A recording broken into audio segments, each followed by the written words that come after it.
Hi guys, tonight we'll step into the quiet shadows of World War II. Not through the eyes of generals or great battles in the history books, but through the life of a single German paratrooper. You'll hear what it felt like to fall from the sky, to walk foreign soil, and to carry the silence of fear heavier than any weapon. This is not a story of glory. It is a story of endurance, of loneliness, and of a young man who simply tried to survive in a war too big for him. But before we begin, if you're someone who loves slow, curious dives into forgotten worlds, tap the like button, subscribe, and let me know in the comments where you're watching from. I'd love to get to know my viewers better. My name was Hans, though in those days among the men they called me by my last name, Vogel. I was 19 when the war pulled me into its current, younger than I had ever imagined a soldier could be, and yet already considered grown enough to fight. I remember the first time I stood in the hangar, the canvas smell of parachutes filling the air, the heavy boots against the floor, and the way my hands would not stop trembling even though I told myself I was ready. They trained us hard, harder than most could take, because they said we were the elite. We learned to climb ropes until our arms ached, to jump from towers into nothing, to roll our bodies across the ground like sacks of grain so the landing would not break us. But no training could truly prepare us for the moment when the doors of the aircraft opened, the wind rushed in, and the world below waited like a dark ocean. My first jump was not into battle, but still, it was enough to make me question everything I thought I knew about courage. The plane rattled, the sergeant shouted, and when the green light flashed I threw myself into the air. For an endless second, the sky swallowed me, and I felt both weightless and impossibly heavy. The parachute snapped open above me with a crack, jerking me upright, and then the world slowed. I drifted through the air like a leaf torn free in autumn. The ground rose gently to meet me, and for a moment, it was almost peaceful. That feeling of floating stayed with me, even later, when jumps meant gunfire and chaos. Sometimes, I think it was the only part of the war that felt close to freedom. We were told paratroopers were different, special. They called us Fallschirmjäger, and the word carried pride, but also expectation. We were meant to be fearless, to go first where others would not, to drop behind lines where danger was certain. At night, in the barracks, we talked quietly among ourselves, voices low so the officers would not hear. Many of us admitted, though only in whispers, that the title felt heavier than the pack we carried. When I lay on my bunk staring at the ceiling, I wondered what it meant to be elite, when inside I was still just a boy afraid of shadows. My parents had not wanted me to go. My father, who had fought in the last war, said nothing when I told him I had volunteered. He only nodded, and I could see in his eyes something I did not understand then, the tired knowledge of someone who has already lost too much. My mother wept in silence, her hands pressed against her apron, but she did not try to stop me. At 19 I thought myself invincible, and perhaps too proud. It was not until the night before my first combat jump that I began to feel the weight of what I had chosen. The barracks were quiet, each man awake in his own thoughts, the air thick with unspoken fear. I listened to the sound of breathing, to boots shifting restlessly on the floor, to someone far away humming a tune under his breath as if to keep himself anchored. In that silence I realized the truth. We were all afraid, every one of us. Fear was not weakness. Fear was proof that we understood what awaited us. And still, when the time came, we would jump. The night before our first real mission, the air inside the hangar felt heavier than the gear strapped across my shoulders. The parachute pack pressed against my spine, the helmet strap dug into my chin, and the rifle resting on my lap was colder than I expected. We sat shoulder to shoulder on the benches inside the aircraft, each man quiet, eyes fixed on the metal floor, or staring into nothing at all. The engines roared so loudly it was hard to think, but in my head, memories replayed over and over. My mother's hands, the small garden behind our home, the way autumn leaves fell across the street where I grew up. I held those pictures tightly, as if they were talismans against what was coming. Our sergeant paced up and down the aisle, his boots ringing out like a clock counting down the minutes. He barked reminders about what to do if the chute failed, how to land without breaking bones, how to keep the weapon ready the moment our boots hit the ground. His voice was sharp, but I barely heard him. My pulse filled my ears louder than the engines. When the red light above the door glowed, every breath in the plane seemed to stop. We stood in line, hooking our cords, waiting for the moment. I remember looking at the man in front of me. His name was Dieter. His jaw was clenched so tight, I thought his teeth might shatter, yet his eyes betrayed the same fear that lived inside me. The light turned green. The door slid open, and the night poured in, black and endless, the wind howling like some living beast. One by one we vanished into it. I jumped, and the world became chaos. The wind tore at my body, my stomach rose into my throat, and the ground below was only darkness broken by scattered fires. The parachute yanked me upward, jerking my limbs, and then I floated, drifting down through smoke and night air that carried the scent of burning oil and damp earth. Traces stitched across the sky, glowing threads of red and green, and the sound of gunfire echoed like distant thunder. I could hear shouting somewhere below, commands in a language not my own, the crack of rifles, the thud of explosions. Fear wrapped itself tight around me, yet beneath it all was that strange moment of quiet, the same stillness I had felt in training. For a heartbeat, I almost believed nothing could touch me, as I drifted silently toward the unknown. But then the ground rushed up, faster than I expected, and I hit hard, knees buckling, rolling as we had practiced 1,000 times.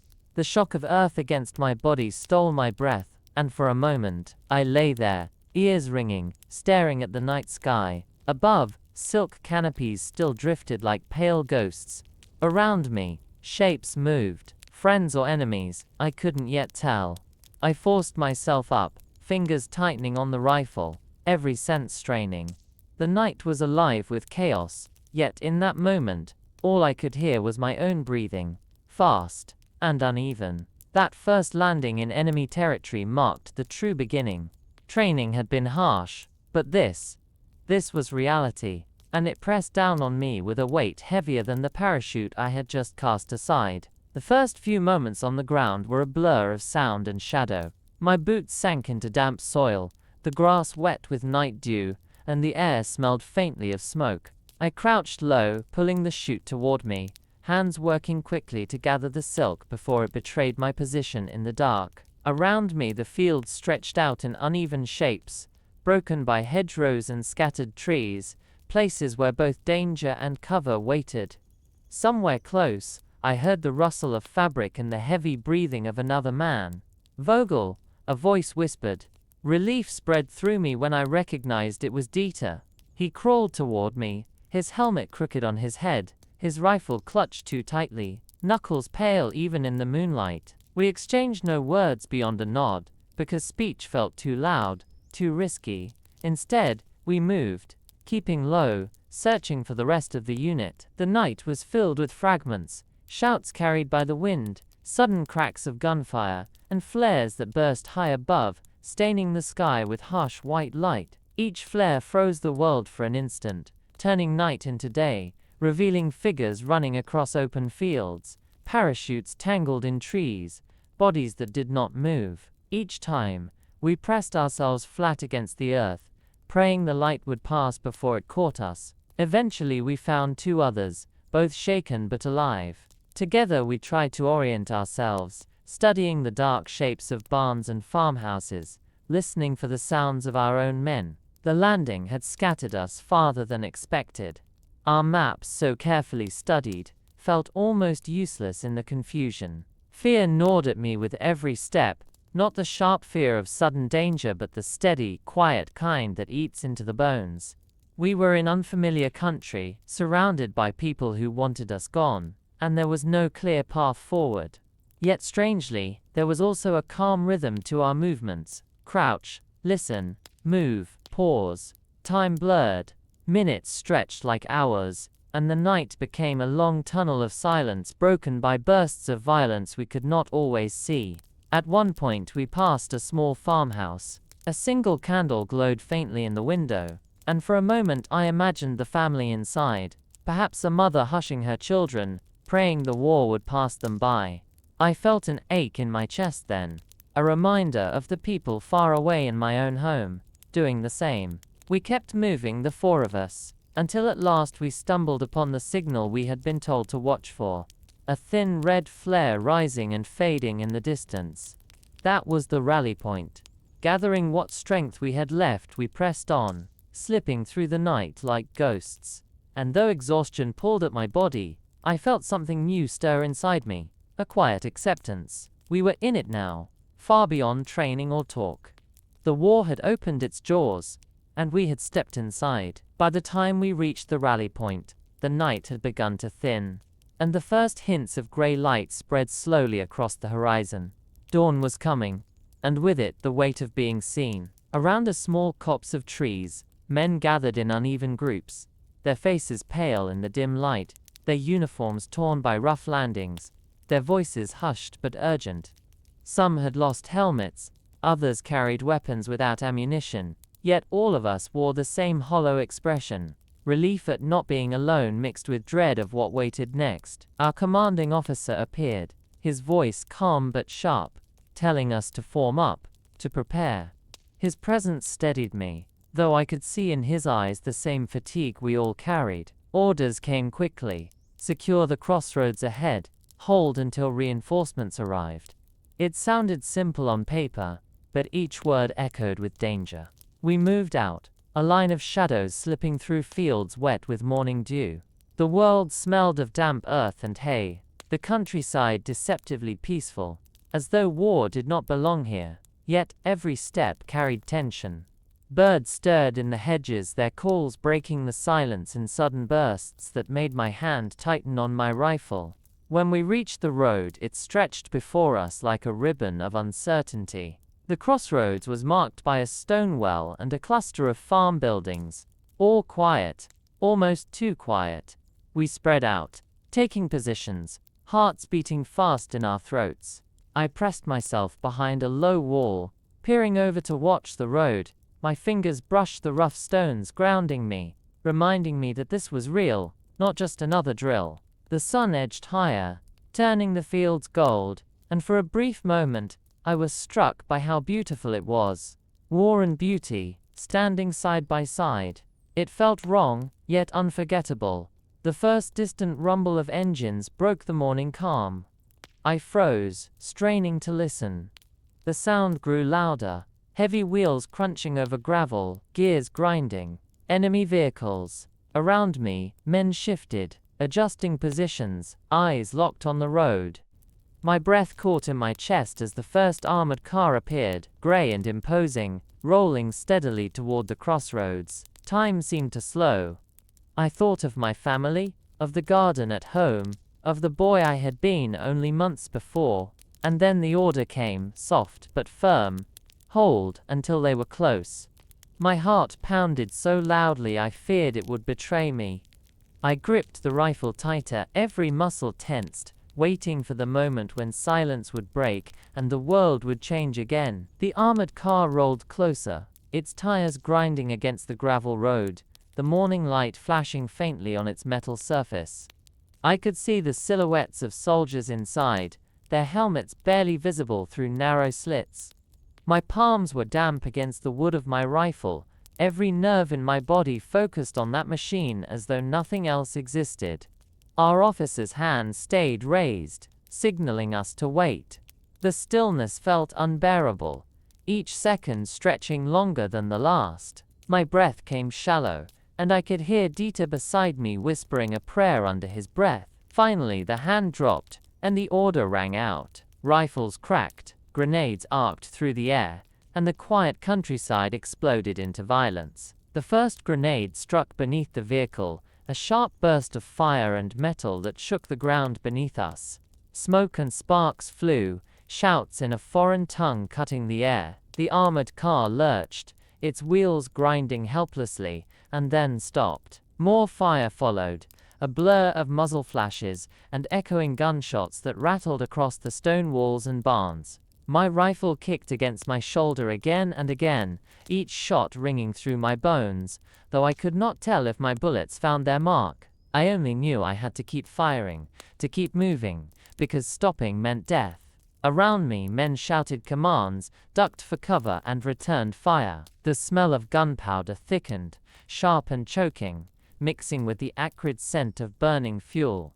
One of the barns caught fire, flames licking quickly through the dry wood, filling the air with black smoke that rolled upward into the brightening sky. It was strange how quickly the crossroads changed, from calm fields to a place of ruin. And yet, amid the chaos, there was no time to think about what it meant. I remember glancing to my left and seeing Dieter firing with steady precision, his face set in grim determination.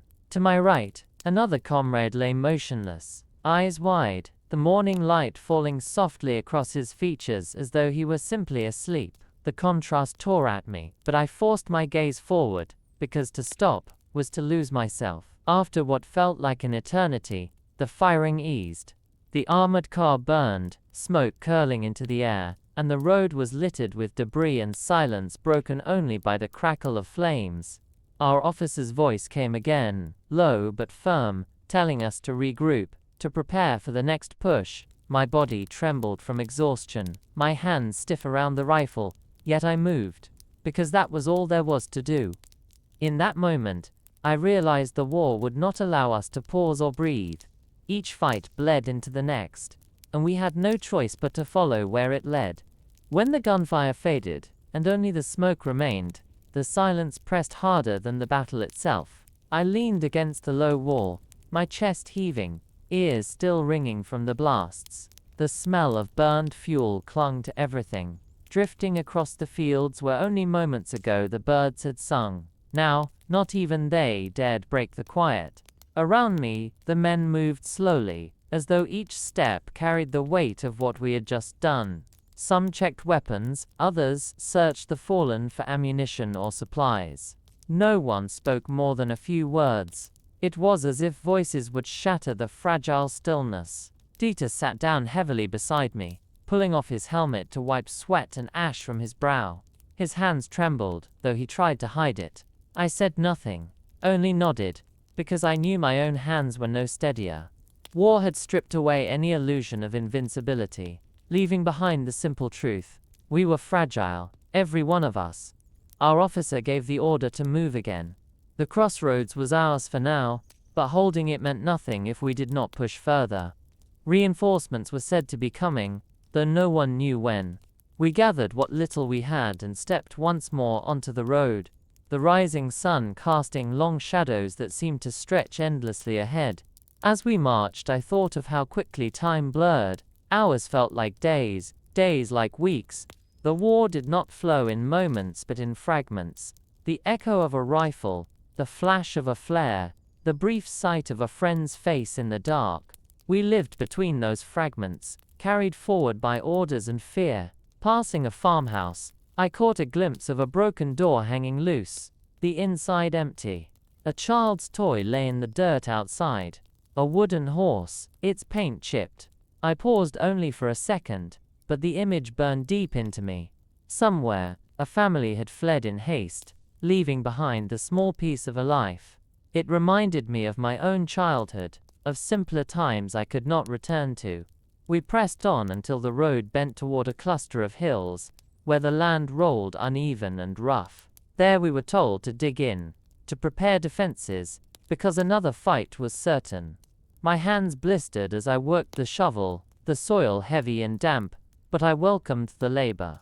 It kept my mind busy, kept my thoughts from wandering back to the faces I had already lost. By evening, shallow trenches lined the hillside and we settled in, waiting for whatever the night might bring. As darkness fell again, the war seemed to hold its breath, and we with it. Night on the hillside was a world of its own.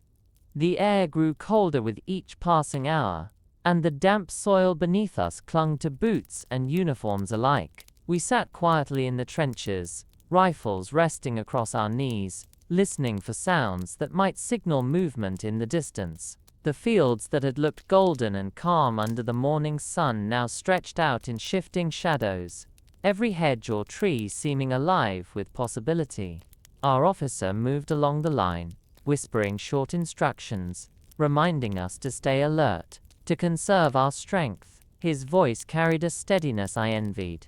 Inside, I felt the tremor of nerves that never truly left, a low hum of unease that matched the faint ringing in my ears from the last battle. Dieter huddled beside me, pulling his jacket tighter, his breath rising in faint clouds. He spoke quietly, almost to himself, about his home near the Rhine, about vineyards, and the river's calm surface in summer. I let him talk, the sound of his voice anchoring me, reminding me we were more than soldiers. For a few minutes I could almost picture the river he described, its gentle current so far removed from the mud and fear surrounding us. The night dragged on slowly, measured only by the movement of stars across the sky. Now and then a flare lit the horizon, blooming white before fading, each one pulling our eyes toward the distance. Gunfire echoed faintly far away, reminding us the war did not rest even if, for this moment, we were still. I found myself staring upward, the stars so clear they seemed close enough to touch. It struck me then how strange it was to see such beauty, while crouched in a trench, rifle cold against my hands. Beauty and fear had become inseparable companions. At one point, a rustle in the hedgerow snapped every nerve taut. We froze, rifles ready, eyes straining into the dark. Seconds stretched painfully until a rabbit darted from the brush and vanished across the field. The release of tension was almost dizzying, and a few men let out low laughs, though quickly silenced by the officer's glare. Even laughter felt dangerous here. Toward dawn, fatigue pulled at us, heavy as stone. Some nodded briefly, jerking awake at the slightest sound, while others hummed softly to keep themselves alert. I sat with my back against the dirt wall, eyes half closed, listening to the night breathe. And in that quiet, I thought again of home, of the faces I carried with me like silent companions. The war had taken away time but not memory. Those memories were the only warmth in the cold hours before the morning light returned. When dawn finally crept across the horizon, it brought with it a thin mist that clung to the fields and hedgerows. The world looked softer under that pale light, though the silence carried a sharp edge, as if the land itself waited for the next clash. We emerged slowly from our trenches, stretching stiff limbs, brushing dirt from our uniforms. My hands were blistered and raw from digging, but I welcomed the ache. It was something solid, something I could understand. The officer ordered small patrols to scout the area.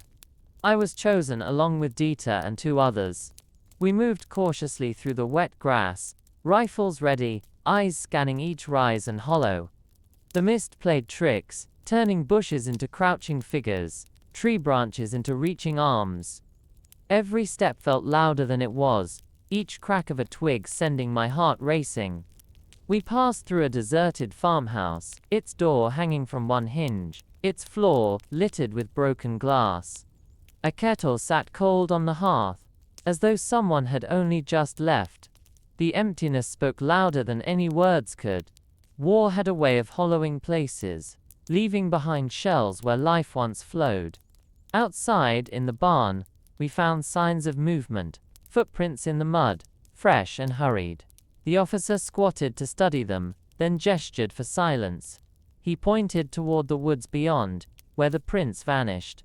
Our pace quickened, nerves straining tighter with each step. The woods were dense, the air damp and filled with the scent of pine. Shadows layered upon shadows, and it was difficult to tell where one ended and another began. We spread out, moving carefully, trying to watch every direction at once. Suddenly, a sharp crack split the air. A rifle shot. The bullet struck the tree beside me, bark splintering across my face. Instinct threw me to the ground, heart hammering, ears filled with the echo of gunfire. Shouts followed, distant but closing fast. We scrambled for cover, returning fire blindly toward the flashes between the trees. The calm of dawn shattered in seconds, replaced by the chaos of survival. Dieter shouted something I barely heard, his voice raw with urgency. The forest erupted with noise, the war finding us again no matter how far we walked. And in that moment, pressed against the damp earth, I realized that quiet was only ever a pause here, never an end. The forest became a cage of sound and shadow. Bullets cracked through branches, splinters raining down as we pressed ourselves tight against the earth. The damp soil was cold beneath my cheek, smelling of pine and decay, grounding me in a reality I wished I could escape. My hands shook as I gripped the rifle, waiting for a glimpse of movement between the trees. The others were spread out, hidden among roots and undergrowth, each man a silent figure in the mist. Dieter crouched behind a fallen log, his helmet barely visible, his eyes darting toward me as if to ask what we should do. None of us truly knew. The enemy's voices echoed faintly, sharp words cutting through the woods, their language a reminder that we were far from home. Orders came from our officer in low, controlled tones: hold position, fire only when certain. We obeyed, though every muscle screamed to run. My breath fogged in front of me, shallow and uneven. Minutes dragged, each one longer than the last, until finally a figure broke through the trees. I squeezed the trigger before thought could stop me. The rifle bucked, the sound ringing out, and the man collapsed into the brush. The silence that followed was heavier than the gunshot itself. My chest tightened, and though I forced myself to look away, the image would not leave me. The forest exploded again. Shouts, return fire, the crash of boots against the undergrowth. The enemy pushed forward, and we answered with desperate bursts of gunfire. The air filled with smoke and echoes, the birds scattering high above. At one point, a grenade tore into the ground near us, the blast showering dirt and roots across my face, the shockwave rattling my bones. Ears ringing, I stumbled back, clutching the rifle as though it alone could anchor me. Through the haze I saw Dieter firing steadily, his face pale but unshaken. His presence steadied me, reminding me I was not alone in this madness. After what felt like hours, the shouts began to fade, the firing thinning out until only echoes remained. The enemy had pulled back, perhaps regrouping, perhaps retreating, we could not tell. We did not chase them. Instead, we sat where we were, bodies trembling, lungs burning, hearts still racing, as if the fight continued inside us. Slowly the forest grew quiet again, though it was not the same quiet of before. It was a silence filled with absence, with the weight of what had happened. I leaned back against a tree, the bark rough and solid against my spine, and closed my eyes for a moment. My body ached, my ears still rang, but above all, I felt the deep exhaustion that came not from battle alone, but from carrying the endless burden of fear. When we finally regrouped, the officer's face was unreadable, his eyes scanning us quickly, counting, noting who was missing. No one spoke of it, yet the gap in our line was clear. We moved out of the woods in silence, the mist lifting, the world returning to stillness. Yet inside, I knew the echoes of that forest would follow me, long after we left it behind. Leaving the forest behind, we marched in silence, each man carrying more than just his rifle. The air had grown warmer with the rising sun, but the weight inside me was cold and heavy. My boots squelched in the damp earth, the mud clinging with every step, pulling as though the ground itself wanted to keep us there. No one spoke, not even Dieter, whose voice usually filled the quiet. We all knew words would only remind us of the faces no longer with us. The officer led us toward higher ground, a ridge overlooking a stretch of farmland. From up there, we could see the patchwork of fields, dotted with farmhouses and barns, smoke rising faintly from one corner where the battle had passed earlier. It looked peaceful from a distance, almost as though war had not touched it. But we knew better. The order came to halt, and set a perimeter. We dropped into the tall grass, lying flat, scanning the horizon. The grass smelled sweet in the sun, a cruel contrast to the acrid sting of gunpowder that still lingered in my clothes. I rested my cheek against the rifle stock, watching, waiting. Time stretched endlessly. Hours felt like days, broken only by the occasional birds soaring overhead, or the distant sound of artillery rolling like thunder miles away. In those moments of waiting, my mind wandered. I thought of home, of my mother's kitchen, the sound of my father's footsteps in the hallway, the way the river near our town sparkled in summer. Those images came unbidden, as though my mind clung to them to remind me that somewhere beyond this madness, life continued. Dieter lay beside me, humming softly under his breath. The tune was faint, almost lost in the breeze, but I recognized it, a song we had sung during training marches. It was meant to be lively, full of pride, yet now it sounded hollow, stripped of all meaning. I did not tell him to stop. The melody, though sad, kept us tethered to something familiar. By afternoon, a runner arrived with news. We were to hold our position until further orders. Reinforcements were delayed.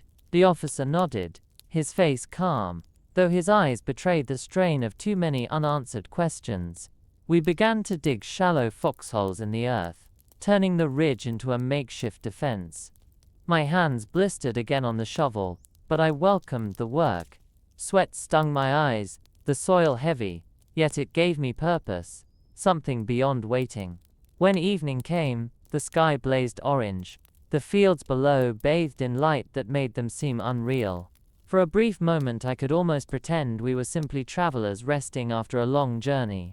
But the rifles stacked near us, the helmets resting in the grass, the quiet tension in every man's shoulders, they reminded me otherwise. As night settled, we took turns on watch, eyes scanning the dark for any sign of movement. I sat in the cool air, the stars bright above, my rifle across my knees. The world was silent, but not peaceful. It was the silence of something looming, something just beyond sight, waiting for the right moment to return. And as I sat there listening to my own breath, I realized the war was not only in battles but in the endless hours between them, where fear and memory fought just as fiercely as any enemy could. The second night on the ridge felt heavier than the first. The air was still, almost unnaturally so, as if the land itself held its breath. I sat in my shallow foxhole, knees drawn up, rifle balanced across them, watching the faint line of trees in the distance. The stars glimmered overhead, cold and indifferent, their beauty cruel against the weight pressing down on us. Dieter whispered now and then, trying to keep himself awake, his voice low and raspy. He spoke of bread fresh from the oven, of the way his younger sister laughed when she ran across the fields at home. I listened, answering with a nod or a quiet hum, not because I had much to say but because the sound of his voice kept the silence from swallowing us whole. When my turn at watch ended, I stretched out in the grass, eyes half closed. Sleep never truly came. Instead, I drifted in and out of a restless haze, where memories and fear tangled together. Every creak of leather, every shift of weight from a comrade nearby, jolted me awake again. At some point before dawn, a faint glow appeared on the horizon. For a brief disoriented moment, I thought it was morning. Then I heard it, the distant thunder of artillery. The glow flared brighter, streaks of fire cutting across the night. We sat upright instantly, every man wide-eyed, listening as the sound rolled closer, echoing through the valley below. The officer ordered silence, his hand raised, his eyes fixed on the horizon. We crouched low, watching the glow spread until it lit the clouds above with a dull orange. Minutes passed, each one stretching painfully, until the rumble moved further away. Whoever was fighting out there, it was not us, at least not yet. The relief was sharp but brief. By daylight, we knew the quiet would not last. The officer gathered us, his tone steady though weary. He told us to prepare, to conserve our strength, that contact was inevitable. His words were calm, but I could feel the truth beneath them. We were stranded here, too far from real support, and the ridge was less a position of strength than a waiting ground. The day passed in slow rhythm. Some men cleaned their rifles, others sharpened bayonets or mended straps. I wrote briefly in a small notebook I kept hidden, lines short and uneven. I did not write about battles or orders, only about faces. My parents, the river, the street I grew up on. I feared that if I stopped writing those things down, I might forget them entirely. As the sun dipped low again, shadows stretched across the fields. We settled back into the trenches, the stillness returning. My body ached with fatigue, yet my mind refused to rest. The war felt endless, not only in battles but in the waiting, in the silence that carried more weight than gunfire ever could. And as the first stars appeared, I wondered if anyone at home thought of us, crouched here on a lonely ridge, staring into the dark. The third morning broke with a pale gray sky, the kind that promised rain but held back, leaving only a damp heaviness in the air. We rose stiffly from our foxholes, stretching sore limbs, brushing the dew from our uniforms. The ridge looked the same as the day before, fields rolling out below, trees lining the horizon. But something in the air felt different. The silence was too complete, as though the land waited for something to arrive. Our officer gathered us quietly, his eyes scanning the horizon while he spoke. Reinforcements were still delayed. We were to hold the ridge until further orders, no matter the cost. His words were measured, steady, yet I could see the fatigue in his face. None of us said what we all thought. The longer we stayed, the less likely anyone would come. After the briefing, we returned to our positions, watching, waiting. Hours passed slowly. The sun climbed higher, breaking briefly through the clouds before vanishing again. My stomach ached with hunger, though we rationed carefully. I chewed on dry bread, the taste bland, but it kept me grounded. Dieter sat beside me, fiddling with a strap on his pack, muttering about how he dreamed of stew and warm bread. I let him speak, answering with a faint smile. Talking about food was safer than speaking of fear. Around midday, the first sign came, a faint dust rising far off, carried by the breeze. We squinted into the distance, and soon the sound followed, the low, steady grind of engines. My throat tightened. Vehicles, moving steadily toward us. The order passed quickly along the line. Stay low, hold fire until commanded. I pressed myself into the grass, the earth cool against my cheek, rifle steady in my hands. The sound grew louder, the dust cloud thicker. Shapes began to form, trucks, armored cars, soldiers moving with them. My heart pounded with each step they took closer. Time slowed. I could feel my pulse in my fingertips, the world narrowing to the sight through my rifle. And then, the officer's signal. A single sharp motion of his hand, and the ridge erupted. Rifles cracked, machine guns rattled, grenades arced through the air. The quiet farmland transformed into chaos in a heartbeat. Smoke and fire bloomed below, shouts rising in confusion, vehicles grinding to a halt. My body moved without thought, cycling between firing, ducking, reloading, the rhythm as relentless as the pounding of my heart. The enemy scattered, some taking cover, others falling where they stood. But they did not retreat. They returned fire, bullets snapping past, slamming into dirt and stone. The ridge shook with the violence of it, the sky above filled with smoke and thunder. Through it all I caught glimpses of faces. Dieter beside me, jaw tight, firing steadily. Another comrade falling silently, his rifle slipping from his grasp. The battle blurred into fragments, each second etched into memory. And though fear consumed me, one thought pressed louder than all others. There would be no end to this until either we or they were gone.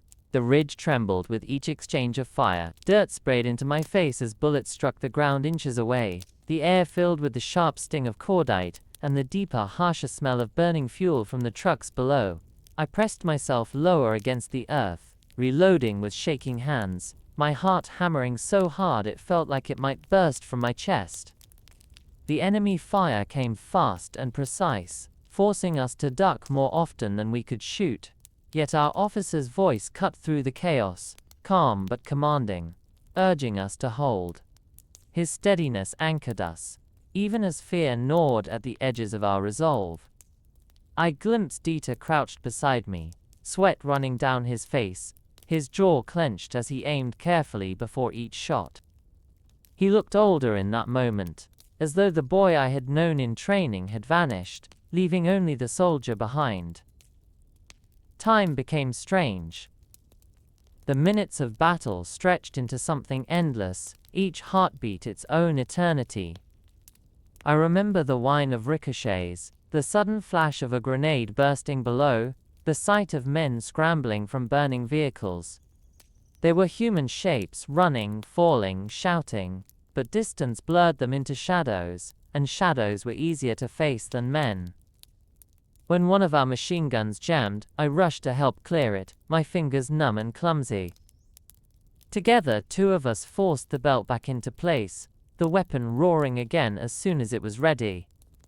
The sound was deafening, rattling through my bones, but its steady rhythm was strangely comforting. It reminded me that as long as it fired, we still held the line. Yet holding came at a cost. One by one, men slumped into the grass, unmoving. The officer never paused, his voice still cutting through the smoke, but I saw the way his eyes flickered each time someone fell. He bore the weight of each loss, even if he did not speak it. As the sun climbed higher, the enemy fire began to thin. Smoke rose in heavy plumes from their ruined trucks, the cries of wounded men carrying faintly across the fields. Slowly, cautiously, the order came to cease fire. The silence that followed felt unreal, almost impossible. My ears rang, my body trembled, but still I breathed, and that alone felt like a miracle. Around me, the survivors glanced at one another with hollow eyes, counting without speaking, measuring who remained. We had held the ridge, for now, but the cost was written in the empty spaces where our comrades had been. I sank back against the earth, staring up at the sky, its blue so calm it mocked us. In that moment, I understood that victory in war was not triumph. It was only survival, bought with pieces of ourselves we would never get back. When the battle ended, the ridge lay scarred and broken. Smoke curled from the blackened shells of trucks below, drifting upward to stain the pale sky. The ground was littered with casings, torn fabric, and silence far heavier than the gunfire had been. I sat with my back against the trench wall, rifle across my knees, my body trembling with exhaustion. My hands were raw from reloading, my throat dry from shouting and smoke, yet my mind would not rest.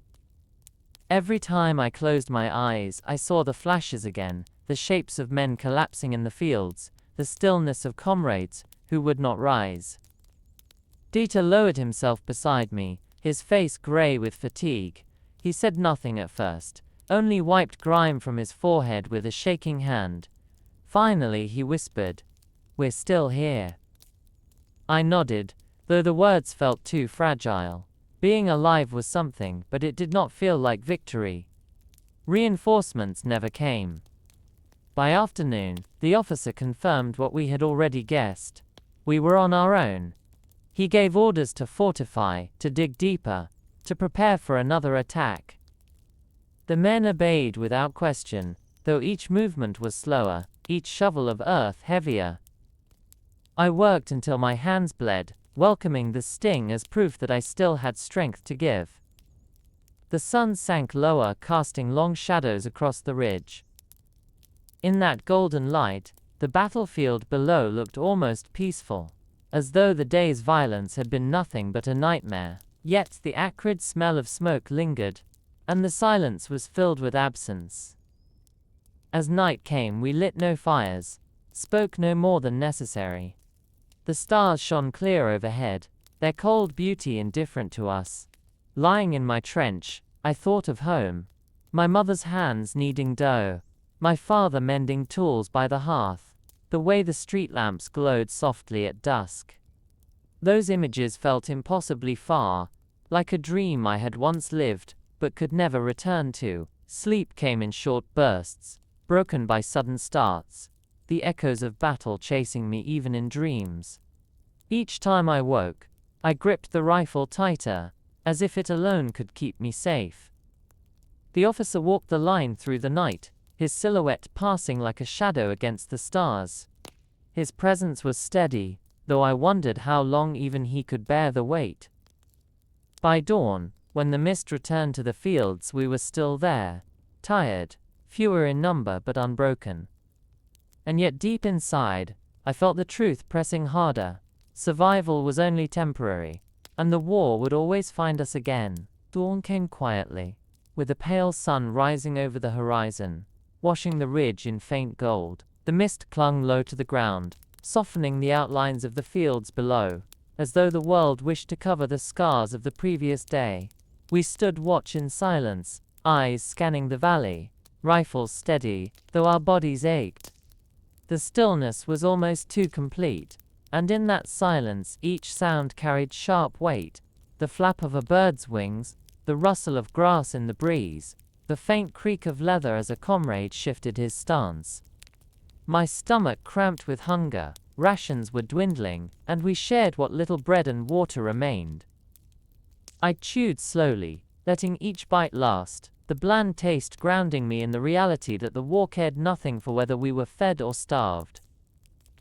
Dieter muttered about food again, his voice low, describing soups his mother made, the warmth of the kitchen on winter evenings. I listened, grateful for the distraction, though each word reminded me of what I had left behind. Our officer gathered us mid-morning, his face drawn, but his voice calm. He explained that we were cut off, too deep to expect immediate relief. We would hold until ordered otherwise. The words landed heavy, though none of us were surprised. We had already suspected as much. The day passed in long stretches of waiting. Some men cleaned their weapons with quiet care, others carved at pieces of wood, or stared blankly into the distance. I wrote again in my notebook, scribbling uneven lines about the fields, about the silence, about the way the sky seemed endless above us. Writing steadied me, reminded me that I was still a person beyond the uniform.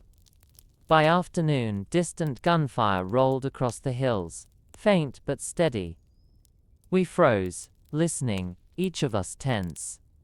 The officer told us it was far off, not our fight yet. Still, the sound coiled inside me, a reminder that the war never truly rested, that it simply shifted from one place to another. As evening fell, the light turned soft, painting the world in orange and purple.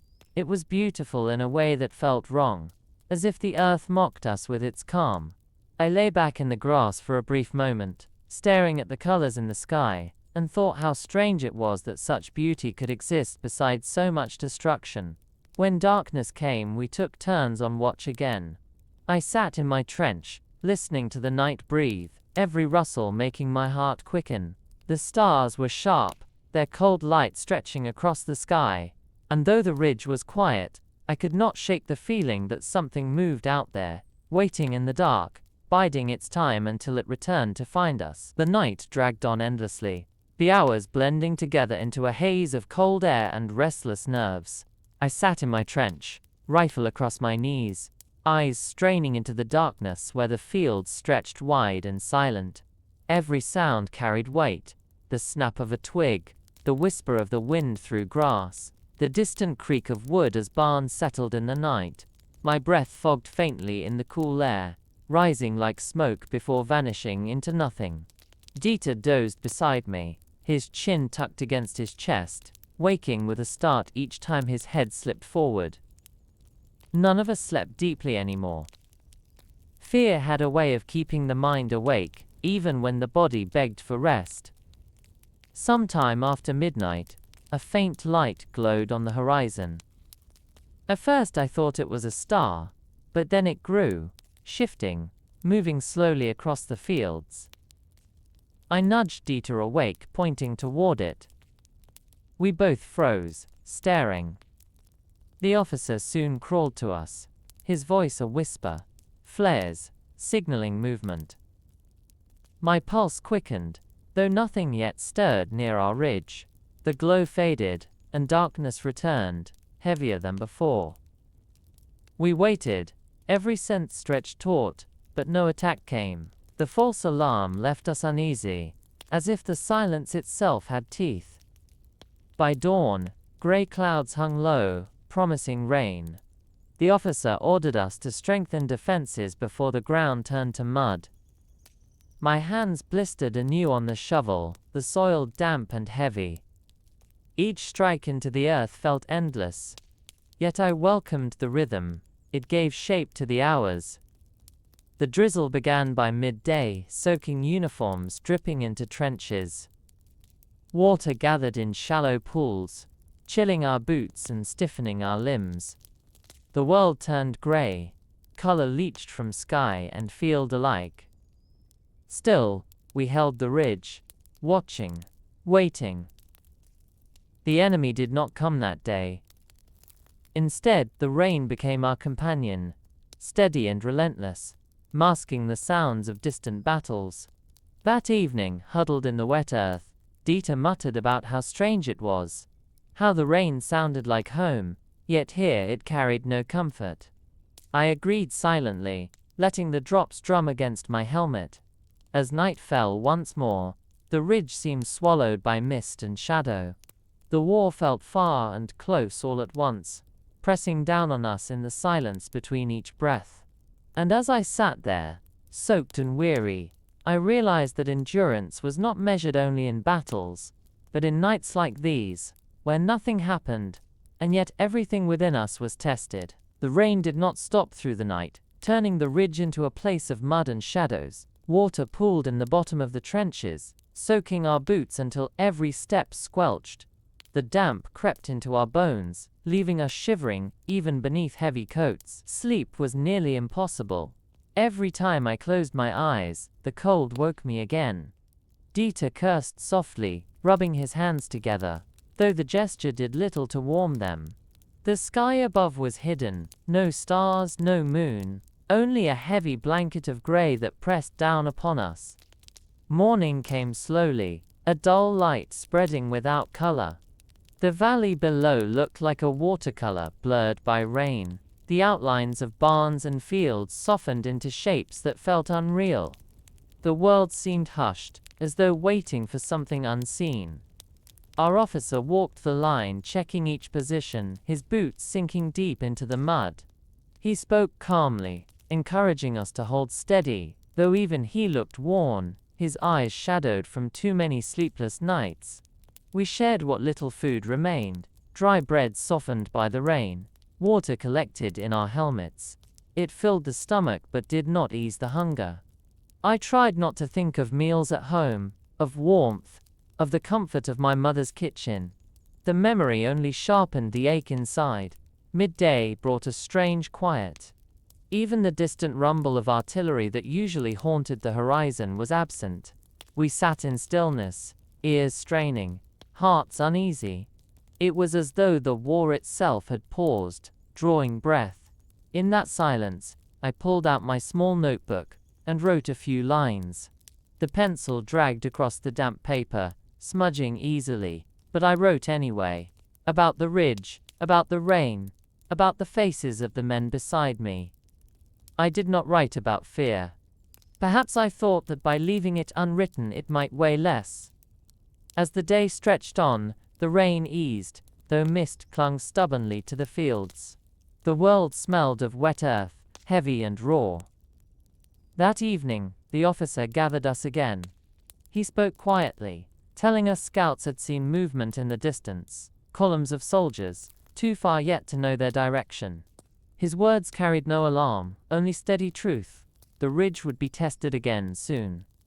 We listened in silence, each of us knowing what that meant. When darkness fell, the ground glistened under the faint light of a veiled moon. We crouched low in our trenches, rifles ready, eyes fixed on the mist. The night was restless, filled with the drip of water and the pounding of our own hearts. Nothing came, yet sleep would not touch us. And as I sat in that damp earth, staring into the fog, I realized the waiting could be more brutal than the fight itself. The mist never fully lifted the next morning.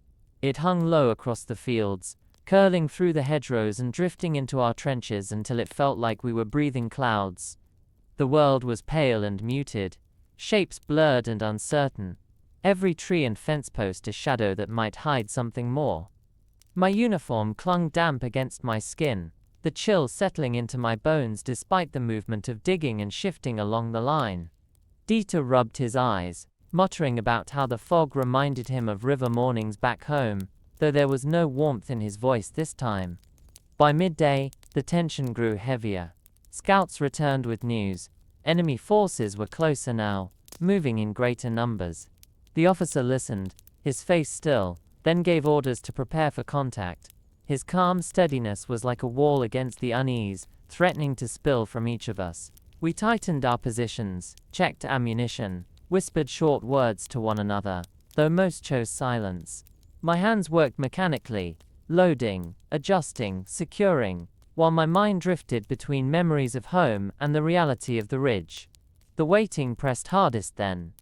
Minutes dragged like hours, every sound amplified, the drip of water from branches, the snap of wet grass beneath a boot, the distant rumble of engines that came and went with the wind. My throat was dry despite the damp air, and I swallowed hard, forcing myself to stay steady. Toward afternoon, the first shapes appeared in the mist below, figures moving slowly, blurred by the fog. My heart lurched, pounding against my ribs. The officer signaled for silence, his hand raised, and we froze, rifles ready. The figures drew closer, indistinct, shifting shadows against the pale gray. Then a flare arced upward, bursting bright in the sky, turning the valley white with harsh light.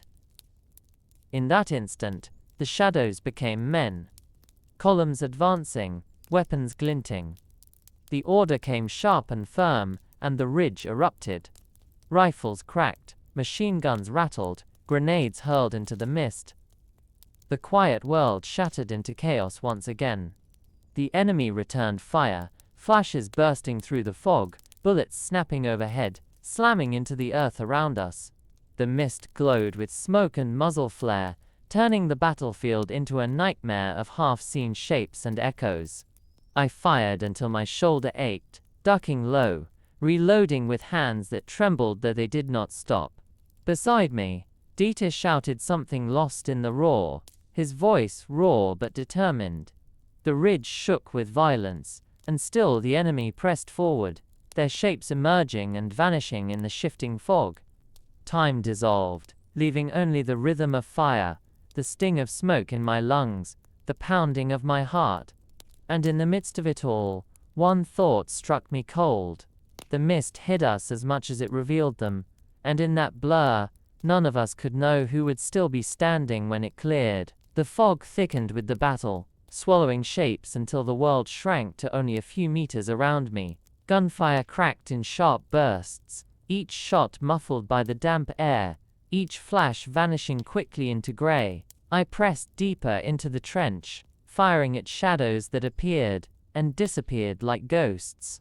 The smell of wet earth mixed with gunpowder, clinging to my throat, making every breath heavy. My helmet rang once as a bullet ricocheted from the ridge wall, the shock numbing my head though I forced myself to keep steady. Dieter crouched nearby, shouting fragments I barely understood, his voice hoarse with strain. The officer moved along the line, calm even under fire, giving quick commands, pointing out where the enemy pressed hardest. His steadiness anchored us, though fear gnawed at every corner of my mind. At times the fog shifted, revealing sudden glimpses. A man rushing forward before falling, a muzzle flashing from behind a tree, the arc of a grenade through the mist. Each fragment burned into memory, only to vanish a heartbeat later, as if it had never existed. Time became strange. Minutes stretched endlessly, marked only by the rhythm of reloading, firing, ducking. My shoulder throbbed with each recoil, my fingers raw from gripping the rifle. Yet the body moved even when the mind begged to stop. At one point silence fell sudden and eerie, broken only by the hiss of smoke drifting through the fog. We held our breath, waiting, unsure if it was over or if the enemy regrouped just beyond sight. Then came the shouts, closer now, followed by a rush of fire that slammed into our line. I dropped flat as bullets tore the grass above, soil spraying across my face. Fear surged, sharp and cold, but training pulled me back to my knees, rifle steady once more. Slowly our fire answered, pushing them back inch by inch. The fight ebbed and flowed, a tide of chaos rolling through the mist. By the time the echoes began to fade, my body felt hollow, drained of strength. The officer finally raised his hand. "Cease fire." We held still, listening. No more shots came, only the slow drip of rain from the trees, the rasp of our own ragged breathing. The fog hung heavier than before, thick with smoke, carrying the metallic scent of blood. We did not cheer. There was no victory here, only survival. I leaned against the trench wall, chest heaving, eyes staring into the grey void before me. Shapes lay scattered in the distance, half hidden by mist. Some moved weakly, others not at all. The ridge was ours still, but the silence that followed pressed deeper than any gunfire.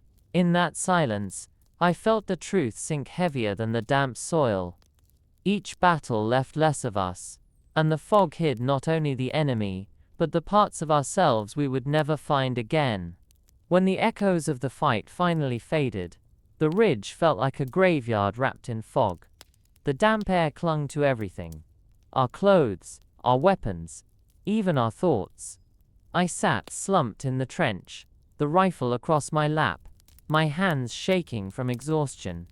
The others looked the same, hollow-eyed, movements slow, as if each limb weighed 100 pounds. No one spoke at first. Words seemed too fragile in the heavy silence. Dieter broke it with a low murmur, barely audible. "We're still here." His voice cracked on the last word, but I nodded, because survival was all that mattered. Our officer walked the line, his boots sinking deep into the mud, checking each man with steady eyes. He spoke softly, encouraging us, though I could see the toll written in his face. He carried not just his own weight, but the weight of us all. When he moved on, Dieter leaned against the trench wall, staring into the mist as though it might reveal some answer. I found myself doing the same. The fog seemed endless, a curtain hiding whatever came next, and yet, for all its emptiness, it felt alive, whispering with each shift of the breeze. The rain eased by midday, leaving behind a damp chill that seeped into the bones. We worked quietly to mend our defenses, though the tools felt heavy and the earth resisted. My hands were blistered and raw, my body numb, but I welcomed the distraction. Digging gave me purpose, something to hold on to when the mind threatened to drift. Later, as the day stretched thin, I pulled out my small notebook. The pages were warped from moisture, the pencil marks faint, but I wrote anyway. I wrote about the ridge, about the fog, about the faces that had vanished from our line. I did not write about fear, not because it wasn't there, but because it was too large to fit on the page. Writing became a way to keep a part of myself untouched, even if only in fragments. As evening came, the sky darkened into deep gray, and we settled back into watch. The valley below was silent. Too silent. My ears strained for any sound, but there was nothing. No birds, no distant fire, only the drip of water and the rasp of breath. The stillness was worse than noise. It made every heartbeat feel louder, every thought sharper. Dieter whispered once, "Do you think they'll come again?" I had no answer. The fog thickened as night fell, swallowing the fields until even the closest shapes blurred. I gripped my rifle tighter, my eyes fixed on the void before me. In that darkness, the war was not distant or near. It was simply everywhere, pressing in on all sides, waiting for the moment to return. The night was long and restless, each hour stretching like a lifetime. We took turns on watch, though no one truly slept. The fog pressed thick around the ridge, muting every sound, turning even the faintest rustle into something menacing. I sat with my rifle across my knees, eyes fixed on the pale haze, ears straining for a sign. My thoughts wandered in circles, back to home, to faces I had not seen in months, to the garden where my mother grew herbs that smelled of summer. The memory was so vivid it hurt. Dieter shifted beside me, his voice a whisper. Do you think they dream of us? I turned to him, unsure. Our families, he added softly. Do they dream of us the way we dream of them? I had no answer, but I wanted to believe they did. Belief was sometimes the only thing that kept the heart beating steady. Just before dawn, a faint sound broke the silence, the distant thrum of engines. We froze, heads turning toward the valley, listening. The fog hid everything, but the sound grew clearer, heavy and steady, rolling like thunder beneath the earth. The officer moved quickly along the line, his voice low but firm, ordering us to ready positions. My pulse surged cold and fast as I slid lower into the trench, hands tightening on the rifle. Minutes passed like hours. Shapes appeared faintly in the mist, dark forms moving with purpose. Trucks, perhaps, or armored cars, though the fog made it impossible to count. The officer raised his hand, and we waited, every nerve burning with tension. My breath came shallow, the world narrowing to that single moment before silence would break. And then, sudden as lightning, the order rang out. Rifles cracked, machine guns roared, and grenades arced through the haze. The ridge erupted in fire once more. The enemy responded instantly, their fire tearing into the earth around us, bullets whining overhead, snapping through branches. The fog lit with muzzle flashes, bursts of orange and white flickering like stormlight. I fired blindly at shapes, ducking low between shots, reloading with hands that shook, though they did not fail. Dieter shouted near me, his voice raw but steady, as though shouting alone might anchor him to the earth. The ground shook with explosions, smoke mixing with fog until the world became a blur of gray and fire. I lost all sense of time, caught in the rhythm of firing, ducking, gasping for breath. The battle surged and ebbed like a tide, each moment threatening to sweep us away. When the firing finally eased, the silence that followed was sharp and unreal. My ears rang, my chest heaved, and I realized my rifle was trembling in my grip. We had held the ridge again, though at a cost. The fog hid much, but it could not hide the empty places where our comrades had once stood. Survival felt less like victory, and more like a fragile loan, one that could be taken at any moment. When the echoes faded, the ridge felt hollow. Smoke clung to the damp air, mingling with fog until it was hard to breathe without tasting metal and ash. I leaned against the trench wall, chest heaving, rifle limp across my knees. Around me the men moved slowly, their faces pale, eyes empty of anything but exhaustion. Dieter sat beside me, his hands covering his face, his shoulders rising and falling with uneven breaths. He said nothing, and neither did I. Sometimes silence spoke more than words could. Our officer passed along the line, his steps deliberate, his voice steady though soft. He told us to check weapons, to conserve ammunition, to brace for another push. His calm steadiness was like a thread keeping us from unraveling, though even he looked worn, his eyes shadowed from nights without sleep. The day crept forward with heavy slowness. The fog thinned slightly, revealing the battlefield below in fragments. I could see wrecked vehicles, scattered equipment, shapes that did not move. The sight twisted my stomach, but I forced myself to look, because looking away felt like a betrayal of those who had fallen. Hunger gnawed at us, sharper now with rations almost gone. We chewed on dry crusts, drinking rainwater caught in helmets, the taste metallic but enough to keep us standing. The body could endure hunger, but the mind wavered. I wrote again in my notebook, though my hands trembled with fatigue. The words came uneven, smudged, yet I wrote about the fog, about the silence, about the way the ridge felt less like ground and more like a prison. I wondered if someday anyone would read these lines, or if the rain would wash them away before that day came. In the afternoon, the quiet grew heavier. No distant gunfire, No rumble of engines, only stillness pressing in on all sides. We shifted uneasily, scanning the horizon, waiting for the moment when it would shatter. But nothing came. The hours stretched, a different kind of torment. Waiting was its own battle, slower but no less cruel. As evening fell, the sky turned to ash, clouds thick and low. We lit no lamps, spoke no more than whispers. Dieter leaned close, muttering that he dreamed of walking away, of stepping down from the ridge and vanishing into the mist. I told him softly that none of us could. Orders held us tighter than chains. He nodded, though his eyes stayed fixed on the dark beyond the trench. That night, as stars faintly broke through gaps in the clouds, I realized the ridge was no longer just a position we defended. It had become part of us, a place etched into our bones. Whether we survived or not, the ridge would remain, silent witness to everything we had given. The next morning brought no relief. The fog clung stubbornly to the valley, though the air felt colder, sharper, as if it carried a warning we could not yet see. I woke stiff from a shallow sleep, my body aching from the damp and from too many nights spent half buried in mud.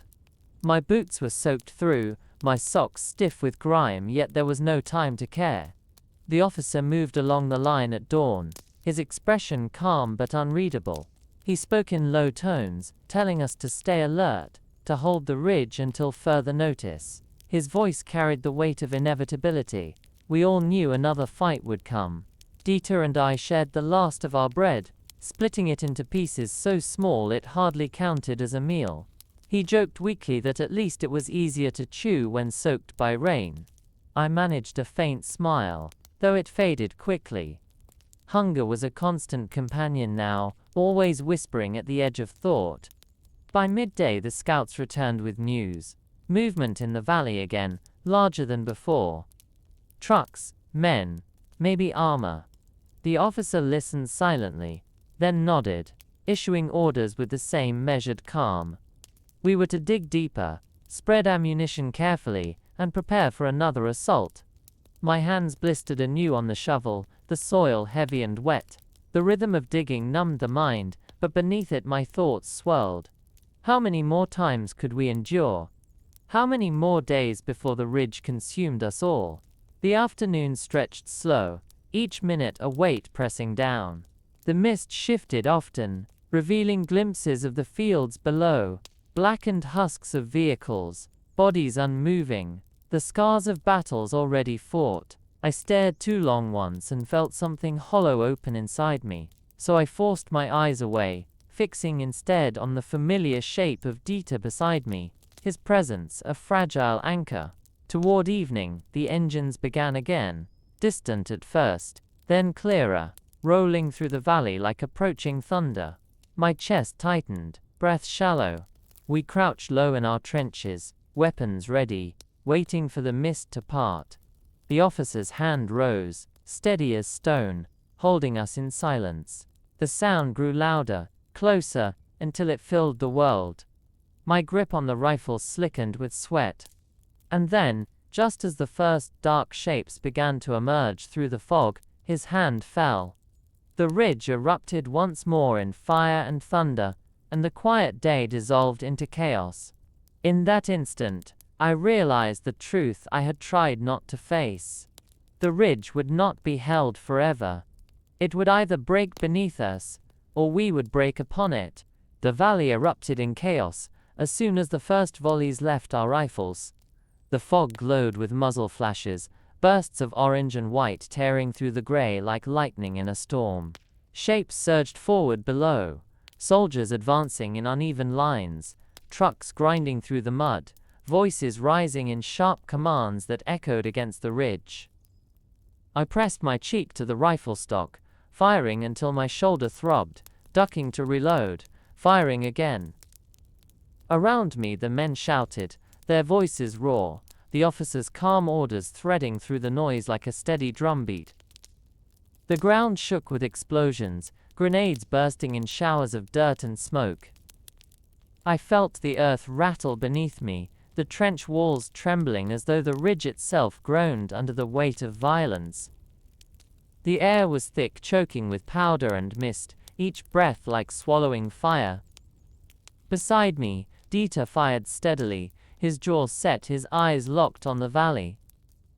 He looked unmovable, though I could see his hands tremble slightly each time he reloaded.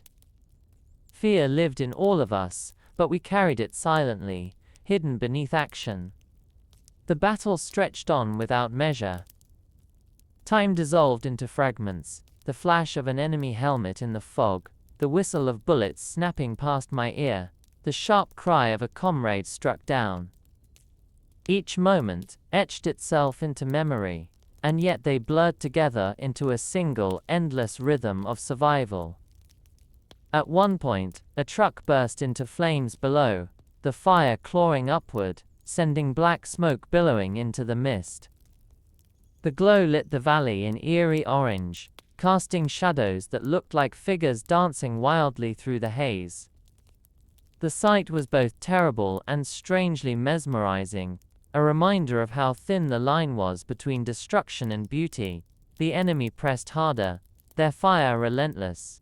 Bullets tore into the ridge, splintering wood, showering dirt into our faces. I crouched low, teeth clenched, my heart pounding so hard I thought it might give me away. Still, we held. Shot after shot we answered, the ridge roaring like a beast that refused to fall silent. Finally, after what felt like hours, the assault began to falter. Their fire thinned, their shapes retreating slowly into the fog, leaving behind smoke, silence, and the jagged echoes of violence. The officer raised his hand. Cease fire. The sudden quiet pressed sharp against my ears, louder than the battle itself. My hands shook as I lowered the rifle, breath ragged, chest burning. Around me, the survivors looked the same, eyes wide, faces pale, movements heavy with exhaustion. Dieter exhaled a long, shaky breath, muttering, "Again, we're still here." I nodded faintly, though inside I felt only emptiness. The ridge was ours for another day, but the cost deepened with every fight. And as I stared into the mist, I knew the truth. It was not a question of if the ridge would take us, only when. When the last echoes of the fight faded, the ridge settled into a silence that felt almost unbearable. The smoke drifted slowly across the valley, clinging to the fog, twisting into strange shapes that lingered before vanishing. I slumped against the trench wall, my body shaking with exhaustion, every muscle trembling from strain. My ears still rang with the thunder of rifles and grenades, though the world around me had fallen quiet. Dieter sat nearby, his back pressed to the mud, his chest rising and falling heavily. He stared at nothing, eyes wide and unfocused, as though his thoughts had wandered somewhere far beyond the ridge. I knew that look because I felt it too, the hollow distance that came after battle, when the body was still alive but the mind drifted somewhere else, unable to reconcile what had just happened. The officer walked the line, counting, his jaw tight. He did not speak much, only giving quiet instructions to check weapons and tend to the wounded. His calm steadiness was all that kept us from collapsing completely. I could see the weight in his shoulders, the toll of carrying not only his own survival but ours as well. As the day stretched into afternoon, we worked slowly to repair our defenses. Trenches caved in from blasts had to be dug out again, ammunition had to be gathered from the fallen. My hands blistered and bled, the shovel handle tearing at skin already raw, but the rhythm of labor steadied me. Work gave us purpose, something beyond waiting for the next wave. Hunger gnawed at us constantly. Rations were nearly gone, and rainwater was all we had to drink. My stomach cramped, my mouth dry, yet I forced myself to keep moving. Dieter muttered about food again, though his voice carried no humor this time. He described his mother's soup, the smell of onions and herbs, the warmth of bread beside the hearth. His words made my chest ache. because I could almost taste it, almost believe it was real, before the ridge pulled me back into cold mud and smoke. Evening came, painting the sky in shades of orange and red, the light glinting off the wet fields below. For a brief moment, the world looked almost beautiful, as if nature refused to acknowledge the scars of battle. I leaned against the trench wall, staring at the horizon, and thought of home. I pictured the river near our town, the way the water shimmered in the setting sun, the laughter of children running along the bank. Those memories felt like another life, a place belonging to someone else, not the soldier crouched here on a distant ridge. As night fell, the officer reminded us to stay sharp, that quiet did not mean safety. We nodded silently, each of us gripping our rifles tighter as the stars broke through the clouded sky. The ridge was dark again, cloaked in mist, the air thick with tension. I sat awake, listening to the night breathe, every sound magnified. And in that heavy silence, I realized the truth more clearly than ever. Survival here was not living. It was simply waiting, suspended between battles, holding on to fragments of memory that the war had not yet taken. The night passed in uneasy fragments, each hour broken by the smallest sounds, the rustle of wet grass, the creak of boots shifting in mud, the low murmur of men speaking softly to themselves as if prayer might steady their hands. I sat awake longer than my turn on watch, my rifle balanced across my knees, my eyes searching the mist for shapes that never came. Sleep touched me only in brief moments, shallow and restless, filled with dreams that blurred into memories of home. When dawn finally arrived, it brought no warmth, only a pale grey light that revealed the scars of the ridge more clearly. The trenches sagged with water, the earth churned into mud where boots and blasts had torn it apart. The valley below was littered with shadows that did not move, reminders of the night before. We moved slowly, our bodies stiff, our faces hollow. No one spoke much. Even Dieter, who usually filled silence with muttered words, stayed quiet, his gaze fixed far off, as though he could see beyond the fog. Our officer gathered us mid-morning. His voice was steady, though weariness clung to him like the damp in our clothes. He told us reinforcements might come soon, though none of us believed it fully.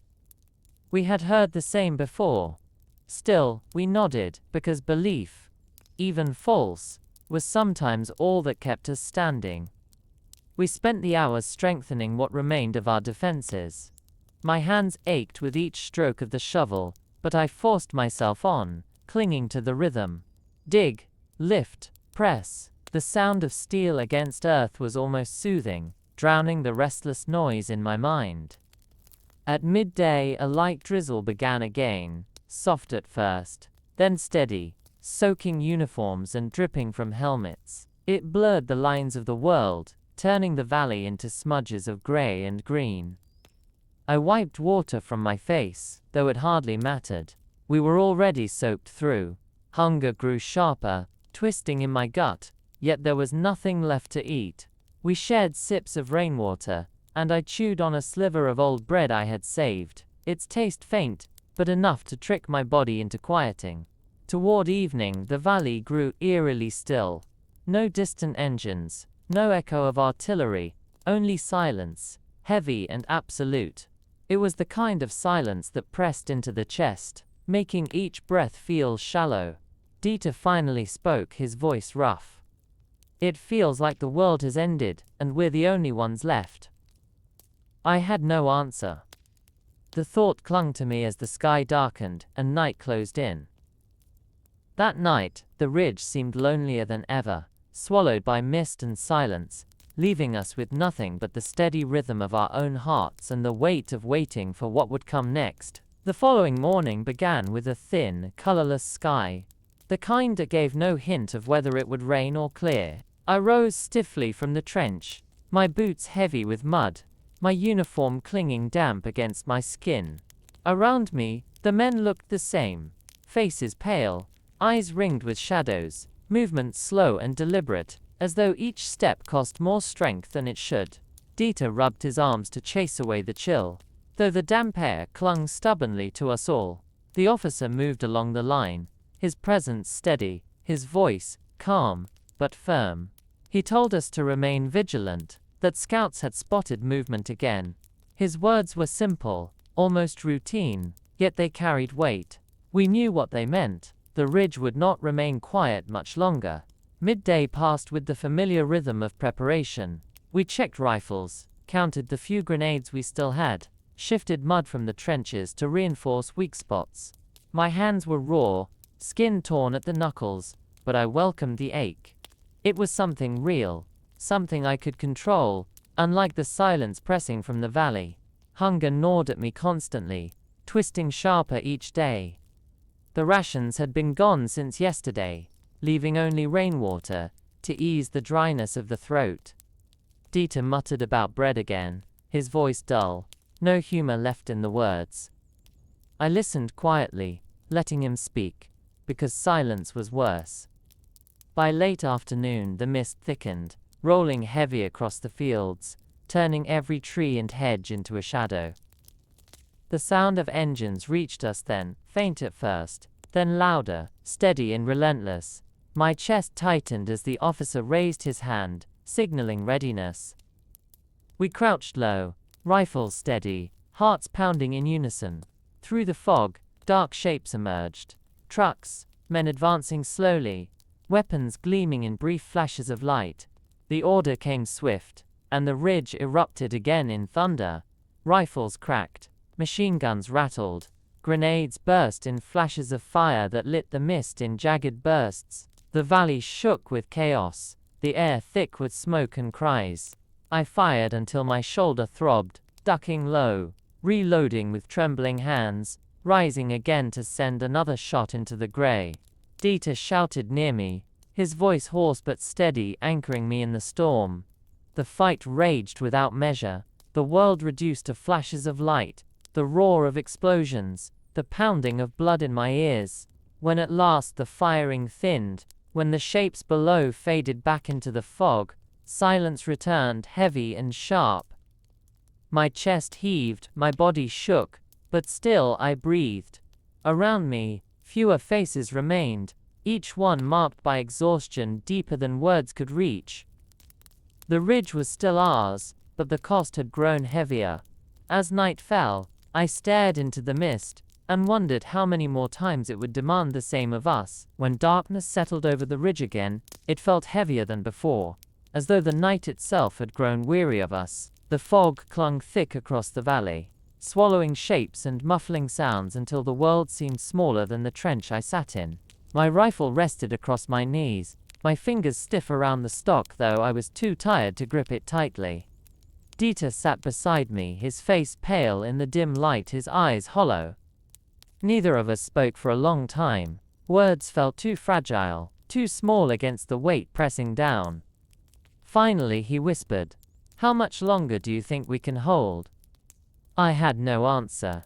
The truth was written in the silence between us. Not long. Our rations were gone, our strength fading, and each attack left fewer men to defend the line. Still, we stayed, because orders bound us tighter than chains. Our officer walked the ridge quietly, checking positions, his silhouette a dark figure against the mist. His voice, calm and measured, carried low, as he reminded us to stay alert. I wondered how he kept such steadiness when the rest of us felt ready to break. Perhaps it was duty, perhaps something deeper. I could not tell, but his presence alone kept us from unraveling completely. The night stretched endlessly. I listened to the rhythm of my own breath, the drip of water into the trench, the faint shuffle of men shifting in the mud. Every sound seemed magnified, as if the darkness sharpened the senses. Once, a rustle in the grass froze us all, rifles raised, hearts pounding. But it was only a fox slipping through the fog, its eyes glowing briefly before vanishing again. The release of tension left us trembling, a reminder that nerves alone could undo us. Toward dawn, the mist glowed faintly with the first hint of light. My body ached from cold and hunger, my eyelids heavy, but I forced myself awake. The valley revealed itself slowly, the outlines of fields and trees emerging from the fog. The silence remained, thick and absolute. No engines, no gunfire, only the steady breath of the earth itself. For a brief moment I allowed myself to hope that the quiet would last. But deep inside I knew better. The ridge was not finished with us. The war was not finished with us. It waited, patient as stone, ready to demand more. And as I sat there, staring into the pale morning, I realized that survival had become less about holding ground and more about holding pieces of ourselves that the war had not yet taken. The morning dragged forward in uneasy silence. The fog thinned in patches, revealing the valley below in glimpses. The blackened husks of trucks, the torn earth scarred by shells, the unmoving shapes scattered across the fields. Each glimpse tightened my chest, though I forced my eyes away. Dwelling on it did nothing but hollow me further. Dieter leaned against the trench wall, his helmet tilted back, his face gaunt and drawn. He muttered about home again, about the sound of church bells on a Sunday morning, about bread pulled fresh from the oven. His voice was quiet, almost as though he spoke to himself. I listened in silence, grateful for the reminder that life existed beyond the ridge, even if it felt impossibly far. Our officer moved slowly along the line, checking rifles, murmuring words of encouragement. His calm presence steadied us, though I could see the fatigue etched into every line of his face. He carried himself like a man built from stone, but even stone cracks under enough weight. By midday the scouts returned with grim news. The enemy was regrouping. Larger numbers, more vehicles. Another attack was certain. The words landed like stones in the pit of my stomach.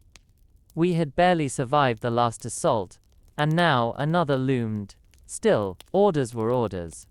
We were to hold. We set to work strengthening the trenches once more. My hands blistered raw, skin splitting, blood mixing with mud as I dug. Each strike of the shovel felt heavier than the last, yet the rhythm kept me steady. Work numbed thought, gave me something tangible when everything else blurred. Hunger gnawed relentlessly, sharper with each passing hour. There was nothing left to eat. Only water pooled in helmets. My stomach cramped, my throat dry, but there was no choice but to endure. As evening fell, the air grew colder, the mist curling back into the valley. The sound came then. Distant at first, then louder. Engines, many of them, rolling closer with steady rhythm. My chest tightened, breath quickening. The officer raised his hand, signaling readiness, and we crouched low in the trenches, rifles steady, hearts pounding in unison. The sound filled the air, closer, closer, until the first dark shapes emerged through the fog.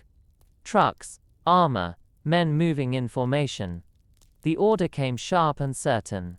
The ridge erupted once more in thunder, rifles cracking, machine guns rattling, grenades bursting in fire that tore the mist apart. The valley shook with chaos, the air thick with smoke and cries. I fired until my shoulder burned, reloaded with trembling hands, ducked, rose, fired again. Around me, men shouted, the world dissolving into fragments of light, sound, and fear. The battle raged without measure, each heartbeat stretched into eternity. And as the enemy pressed harder against our line, one truth struck colder than the air around me. This might be the last stand the ridge demanded of us. The ridge roared with violence, each blast shaking the ground until it felt as though the earth itself might break apart beneath us. Smoke rolled thick through the trenches, burning the eyes, clogging the lungs, mixing with the mist until the world dissolved into gray fire. I fired until my rifle jammed, cleared it with trembling hands and fired again. My shoulder throbbed, my ears rang, and still the assault pressed harder, wave after wave, their shapes moving steadily through the haze. Dieter was beside me, shouting hoarse commands, his face streaked with mud and sweat. I clung to the sound of his voice, anchoring myself to it as the chaos threatened to tear me loose. Our officer moved along the line like a shadow, calm, unshaken, his words sharp and steady even as the storm closed around us. His presence was the thread holding us together, though I could see the weight in his eyes. Time lost all meaning. There was only the rhythm of fire and the crash of explosions, the cries of the wounded, the thud of bodies against the mud. The ridge became a furnace, burning everything it touched: fear, courage, hope. My world narrowed to the space before me, the rifle in my hands, the will to rise again each time the ground tried to swallow me.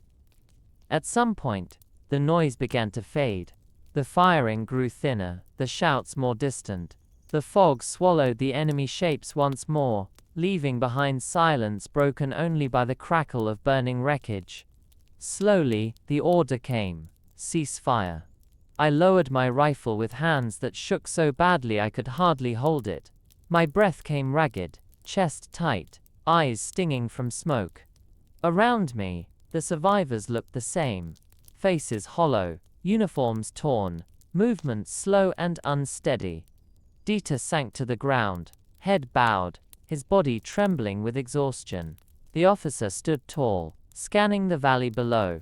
His expression was unreadable, but his silence spoke volumes.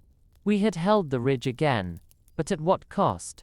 As night fell, the stars broke faintly through the smoke, distant and cold.